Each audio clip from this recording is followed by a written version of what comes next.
Imagine, just picture this.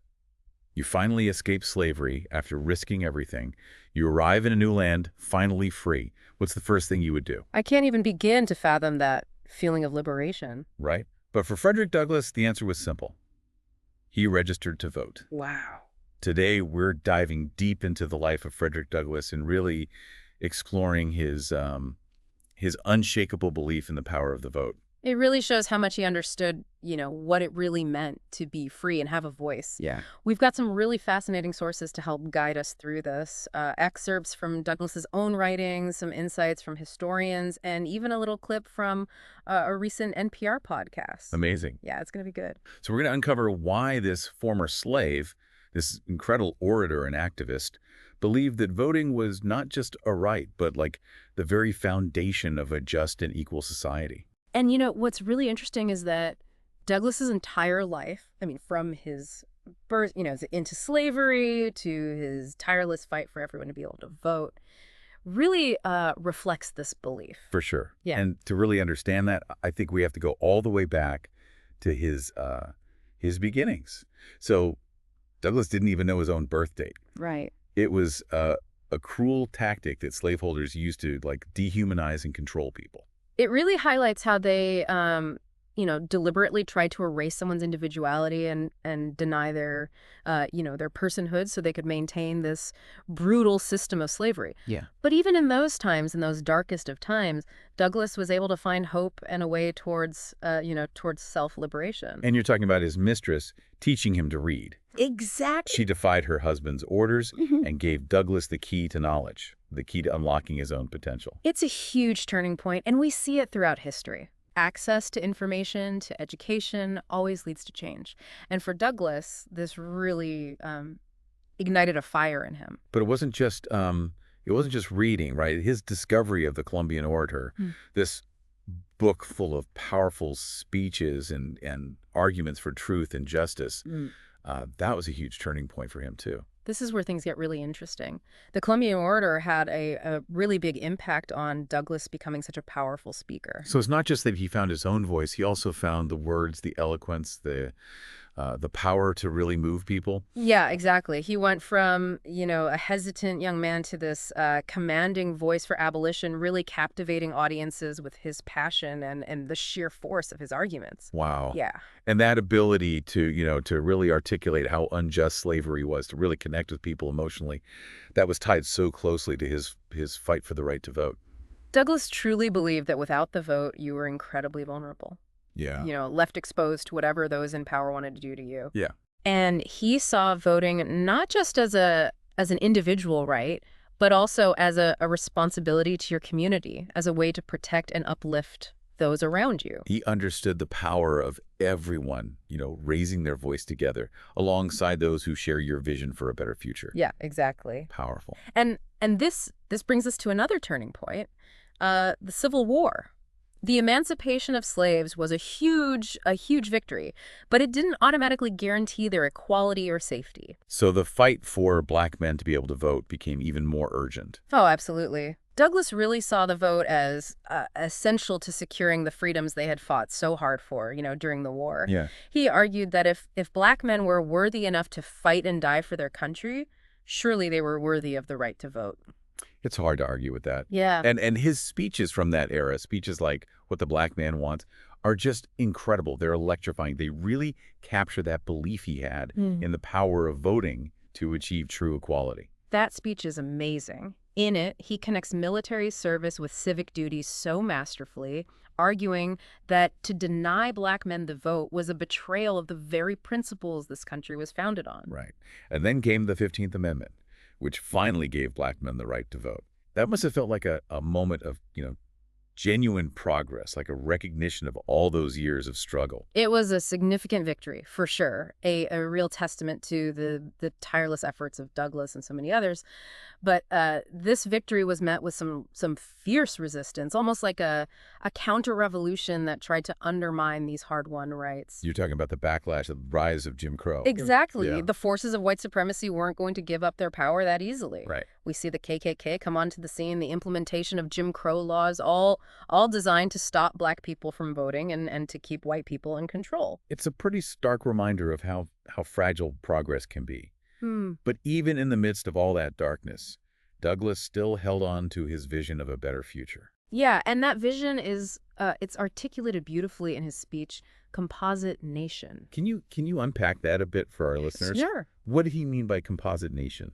It was a really powerful testament to his belief in a multicultural republic, a nation where people from all different backgrounds could live together and thrive, united by their shared values and their commitment to equal rights. This idea of a composite nation feels so relevant even today, as we are still struggling with these issues of inclusivity and belonging. Douglas was really ahead of his time, Yeah. advocating for immigration and a society that saw diversity as a strength, not a weakness. Right. He wanted a nation where the contributions of all Americans were acknowledged and valued. But tragically, this ideal was met with just brutal opposition.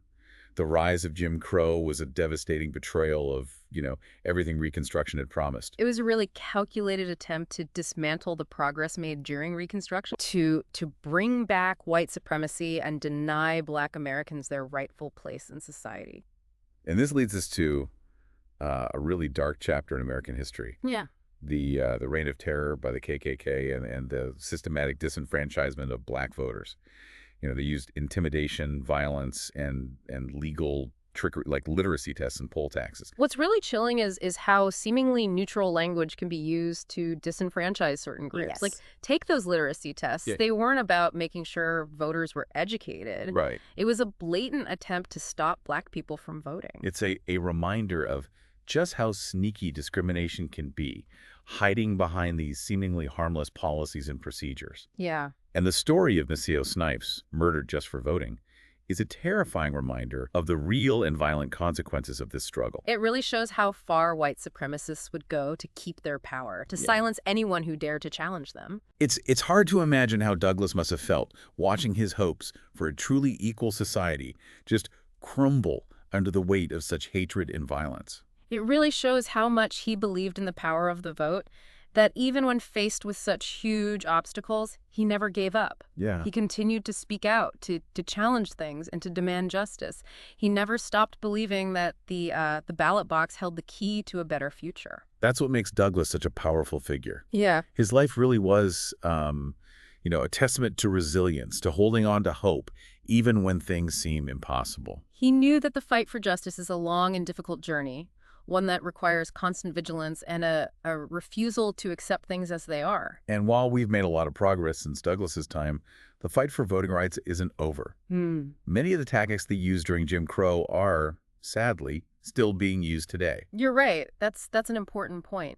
We see things from that era in voter ID laws, the closing of polling places, and restrictions on early voting. Yeah. All designed to suppress voter turnout, especially among minority groups. It's a disturbing echo of the past, and it's something that should concern every American who values a fair and representative democracy.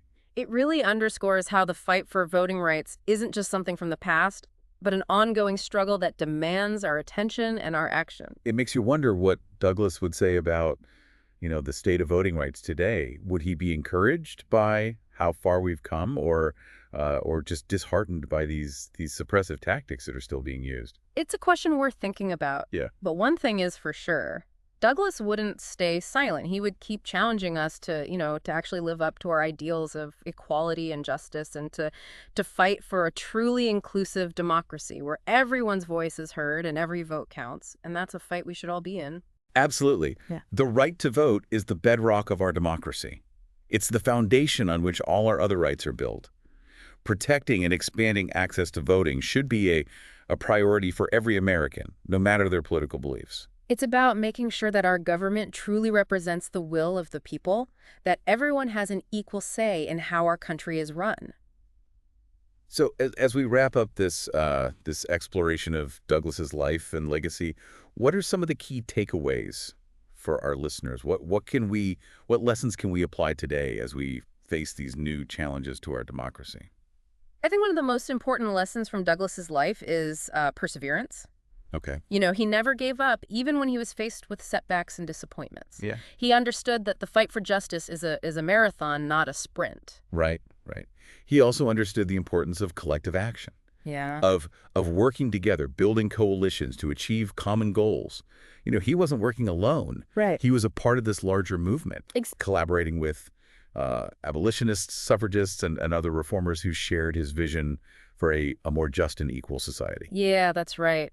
And he never underestimated the power of words, of using his voice to challenge injustice and inspire change. Yeah. His speeches and his writings are, they're a testament to how transformative language can be. He used his words as weapons against oppression, Yeah. as tools to educate and empower, as beacons of hope during those times of despair. Exactly. And that's something we can all learn from. We may not all be as amazing at speaking as Douglas, but we all have a voice. Right. And we can all use our words to speak out against what's wrong, to raise awareness about important issues, and to demand change. So how can our listeners, how can they, channel Douglas's spirit, his commitment to justice as we face new threats to our democracy? I think it starts with education. We need to understand the history of voter suppression, Yeah. the tactics that are used, and the impact it has on our democracy. Knowledge is power. And it's only by understanding the past that we can effectively combat these threats in the present. And we need to be engaged, to speak out, to hold our elected officials accountable. The right to vote is not something we can just, take for granted. Right. It's precious. It's been hard fought, and it must be fiercely protected. It's about more than just voting. It's Yeah. about making sure that everyone has equal access to the polls, that every vote is counted, and that our elections truly represent the will of the people. It's about creating a society where everyone has a voice and where those voices are heard Exactly. and valued. Yeah. For Douglas, this fight for voting rights, it was really personal. We often hear about those powerful speeches of his writings, but did you know that he actually voted even while he was still considered a fugitive slave? Wait, really? Hmm. He risked everything to get to freedom up north, and one of the first things he did was register to vote. Yeah. It really shows how important this right was to him. It was central to his identity as a free man. He wasn't waiting around for permission or recognition from those in power. He was claiming his rightful place as a citizen. That's incredible. It says so much about, how he understood that voting could affirm one's humanity, one's place in society. Exactly. We've talked about how important the vote was and the struggle for black suffrage after the Civil War and then, the awful blow of Jim Crow. But in those later years, as that counter-revolution took hold, did Douglas ever, waver in his belief in the power of the vote?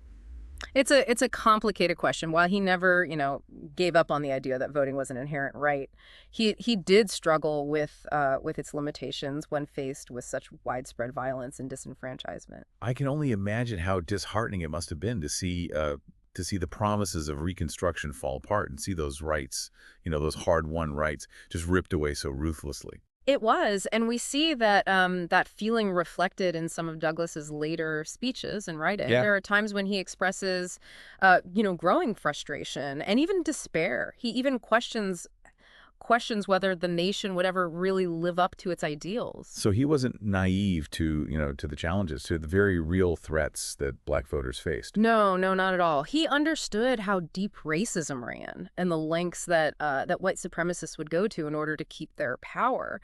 But even as he faced that really bleak reality, he never gave in to cynicism or defeatism. He always held on to that spark of hope, that belief in the possibility of change. Exactly. He continued to advocate for the federal government to intervene, for stronger protections for black voters, for a more just and equitable society. And his voice, it remains so powerful, even in those really dark times. It's fascinating that even later in his life, even as he was seeing these horrors of lynching and the resurgence of white supremacist terror, he still saw the right to vote as so central. Yeah, and that's because he really understood the connection between disenfranchisement and violence. Right. He argued that by denying black people the vote, it made them vulnerable, stripped them of their ability to protect themselves and to have a say in their own future. He saw it as as a deliberate strategy to silence Black voices and get rid of any threat to white supremacy. Exactly. And that connection is something we need to keep in mind even today. Yeah. When we see efforts to restrict voting access, to make it harder for certain groups to vote, to exercise that fundamental right, we need to see what the consequences might be, the message it sends about who is valued and who isn't in our society. It's a chilling reminder that the fight for voting rights isn't just something from the past, but is a battle we're still fighting today, and something that demands our attention and our action. Absolutely. The legacy of Frederick Douglass is a call to action, really. It's a reminder that to have a truly inclusive democracy, we need to be constantly vigilant, to have an unwavering commitment and a willingness to challenge injustice no matter where we see it. And, his words from Lessons of the Hour, they still resonate with us today. He made this direct connection between the rise in lynching and the suppression of Black voting rights. That's powerful and disturbing, and it reminds us that these issues are all connected, and to fight for equality means we have to fight on multiple fronts. Exactly. So moving from Douglas's time to today, what are some of the main parallels we see when it comes to voter suppression? Okay. Are the tactics they're using now just echoes of the past, or have they come up with new and more insidious ways? It's a little bit of both, to be honest. Okay. We definitely see some echoes of Jim Crow and a lot of the tactics being used to suppress voters today. For example, things like voter ID laws, they disproportionately affect minority voters, and they remind us of those literacy tests and poll taxes they used to stop Black people from voting in the South. And it's not just about these really obvious barriers, right? There are more subtle ways to do it, like purging voter rolls, shortening early voting periods, and closing polling places in neighborhoods that are mostly minority communities. You're exactly right. Those tactics might seem, neutral at first glance, but they often have discriminatory results. They create all these obstacles for people who are just trying to vote, especially those who are already facing, systemic barriers like poverty, lack of transportation, or jobs with inflexible hours. It's almost like a modern-day version of the poll tax, where it's not money that's the cost, but the time and effort it takes to overcome these obstacles. That's a really good analogy. It highlights how voter suppression can hide behind ideas like election integrity or preventing voter fraud, when what they really want is to limit participation and rig elections. Which brings us to a really key moment in recent history. The Supreme Court's decision in Shelby County v. Holder, which basically gutted important parts of the Voting Rights Act. Yeah, that was a huge setback for voting rights advocates. The Voting Rights Act of 1965 had been really important in fighting voter suppression and ensuring that everyone had equal access to the ballot box, especially in states with a history of discrimination. But the Shelby decision, it basically got rid of the federal oversight that had been so important in protecting voting rights. It's like they took away the guardrails and let those who had a history of discrimination just go back to their old ways. And the consequences were, they were immediate and totally predictable. I mean, within hours of the Shelby decision, states were already putting new voter suppression laws in place, targeting minority voters very precisely. It's disheartening to see how fast all those hard-won gains were lost. But it also shows just how important vigilance and continued activism are. I agree. Yeah. The fight for voting rights it's far from over. We have to be aware of the tactics they're using to stop people from voting, challenge those discriminatory laws, and elect officials who are committed to protecting and expanding access to voting. It's a fight that requires us to understand the history, see the patterns, Yeah. and to act quickly and with determination. You got it. Yeah. And, remember, it's not just about protecting that right to vote. It's about making sure that every vote counts, that our elections are, that they're fair and truly reflect what the people want. That's what makes a healthy democracy. So what can we learn from Frederick Douglass's lifelong fight for voting rights? What lessons can we use today as we face these new threats to our democracy? Well, I think one of the key takeaways is the power of perseverance. Yeah. He never gave up, even when he was faced with setbacks and disappointments. He understood that the fight for justice is a marathon, not a sprint. Right. And He also recognized that it was important to work together to achieve common goals. He was part of a bigger movement. Yeah. He worked with those who shared his vision of a just and equitable society. He did. And he also never, underestimated the power of words, the power of using his voice to challenge injustice and to inspire others to change. Yeah. His speeches and writings, they're a great example of just how transformative language can be. They are. He used his words as weapons against oppression, as tools to educate and empower, and as beacons of hope during times of despair. And that's a powerful lesson for us all. We may not all be as great at speaking as Douglas was, but we each have a voice. Right. And we can use those voices to speak out against what we see as wrong, to advocate for what we believe in, and to inspire others to take action.